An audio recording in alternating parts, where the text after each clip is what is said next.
God damn it, Kirby, why don't you jump when I ask you to? Inflatable pink ball of frustration. I'm a product placement for free. Alright, so here I am, coming to you live from a basement wall because I read online somewhere that in order to properly relate to your fan base, you gotta show them who you really are, and quite frankly, I don't like going outside at all. Today my special guest is Bruce Willis, looking all scared. How you doing? So one of the things that I like to do when I'm not fracturing limbs or disgracing my neighbors is watching TV shows and reading books about weird collectibles and oddities and strange, gross things. And as a result, I've been procuring these books for a couple years now. And in it are chapters dedicated to the most disgusting things ever. Some Indian dude with earlobes longer than a really long thing. And via my really bizarre and questionable train of thought, I got to thinking about experiences that every one of our species shares but really don't talk about all that often. Now before you get all excited, it's not going to be about dicks. I'm sorry. For instance, when you're at home minding your own business, sitting on a couch perhaps, and you have one limb extended out into what you think is empty space, and then it rests on something that feels just like garbage. Like a sweater or another couch that's made of a fabric that really makes your skin crawl.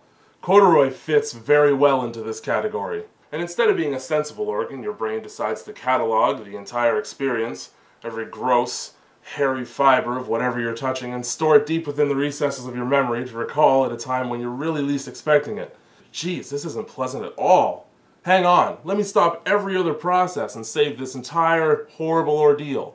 I'll file it under G for gross feeling, right next to greasy old man picture that you saw when you visited that frightening part of the internet, aka all of it.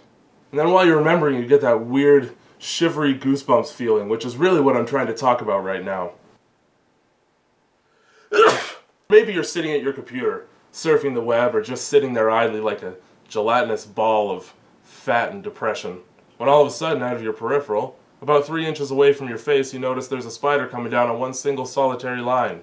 When you wake up in the middle of the night and you roll over and one hair moves on the side of your face. Or when you graze the tip of your finger up against the edge of a piece of paper and wait for those 2 seconds to see if it turns into a paper cut. Similarly, when you go to grab a piece of paper and it turns out to be 2, and they grate up against each other like Satan himself is in there trying to aggravate me. Or like when you drop something of value like a sock or a remote control far behind the couch, and when you go to reach for it, your fingers touch up against a spider web. You know, I noticed a lot of these have to do with the presence of spiders. Is that just me? Like imagine you're pouring milk for something and it comes out lumpy and you feel like you dodged a bullet. Or perhaps you don't even notice the lumps and end up putting some of them in your mouth by accident. Or you see a pudding skin and you imagine what it would feel like in your mouth. It's really difficult to tell whether the act itself or the thought alone is more upsetting. Like when you're swimming in a large body of water and a fish or a piece of seaweed ever so daintily touches your leg. Because you know, that could be a box jellyfish and no amount of urine's going to save you from that one. Like when you're climbing stairs and a couple of toes just barely rest on the step that you're aiming for and immediately plummet to the one below it. Just that split second where you think that you actually might die today. How about when you're writing something with pencil and the lead breaks but you don't notice, so you continue to write with the wood surrounding it? It's that typical nails on a chalkboard, fork on a plate noise that everybody just adores. Or when you think nobody's home and you hear a noise upstairs and it turns out somebody who lives here has actually just been in the house the whole time. Or for pet owners, when you think your cat or dog is in one place until it starts moving in another. It's that moment of anticipation you get when you're in the passenger seat of a car and the driver thinks that it's a good idea to roll up the window that you have your elbow resting on. Well, those are all the ones that I can think of right now. To the people who were affected by this video, I hope you enjoyed reliving all of the things that you hate. And if I missed any important examples, feel free to leave a comment detailing the experience. That way other people could come back and read those and hate their lives even more. In the meantime, here's a bunch of links to things that are really just me on a different website.